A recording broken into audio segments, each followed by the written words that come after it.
గత కొంతకాలంగా రాష్ట్రంలో జరుగుతున్న పరిణామాలను పరిశీలిస్తే నిజంగా ప్రజాస్వామ్యం ఉందా? లేక రెడ్ బుక్ రాజ్యాంగం నడుస్తుందా అనేది అనిపిస్తూ ఉంది.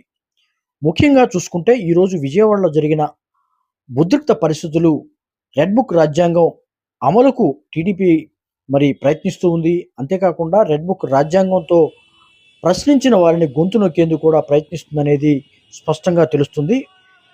నిజంగా ఈరోజు విజయవాడలోని ముత్యాలంపాడులో జరుగుతున్నటువంటి మెగా డిఎస్సి అక్రమాలపై వైఎస్ఆర్సీపీ శిబిరం నిరసన వ్యక్తం చేస్తూ ఉంటే, అధికార పార్టీకి చెందినటువంటి అధికార తెలుగుదేశానికి చెందినటువంటి మరి ఎమ్మెల్యే బోండా ఉమ ప్రత్యక్షంగా అక్కడికి చేరుకొని శిబిరంపై దాడి చేయటం అనేది అసలు ప్రజాస్వామ్యం బ్రతికే ఉందా అనేది అనిపిస్తూ ఉంది.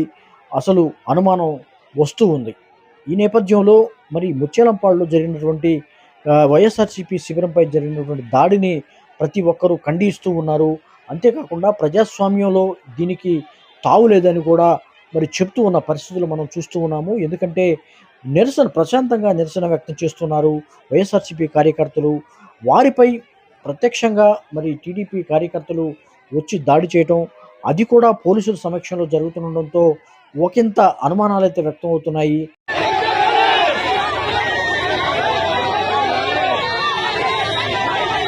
రాష్ట్రంలో రెడ్ బుక్ రాజ్యాంగం నడుస్తుంది. ప్రశ్నించిన వారిపైన దాడులు చేయడం కూడా జరుగుతుందని కూడా తెలుస్తుంది.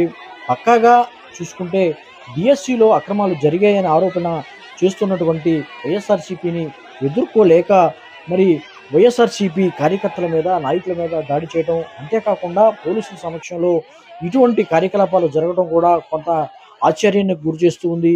దీంతోపాటు పోలీసులు కూడా దాడి చేసిన వారిని వదిలిపెట్టి అక్కడ నిరసన వ్యక్తం చేసినటువంటి వైఎస్ఆర్సీపీ కార్యకర్తలను, నాయకులను అరెస్ట్ చేయడం కూడా విడ్డూరంగా కనిపిస్తూ ఉంది. ఇది నిజంగా ప్రజాస్వామ్యం రాష్ట్రంలో ఉందా అనేది కూడా ప్రశ్న తలెత్తుతూ ఉందన్న పరిస్థితులు నెలకొన్నాయి. ఈ నేపథ్యంలో ఈరోజు విజయవాడలో జరిగినటువంటి ఈ దాడులు, పరస్పర దాడులు కానీ, లేకపోతే టీడీపీ ఉమా వర్గీయులు చేసినటువంటి దాడులను ప్రతి ఒక్కరూ ఖండిస్తూ ఉన్నారు. ఖండించవలసిన అవసరం కూడా ఉందంటూ కూడా చెప్తూ ఉన్నారు.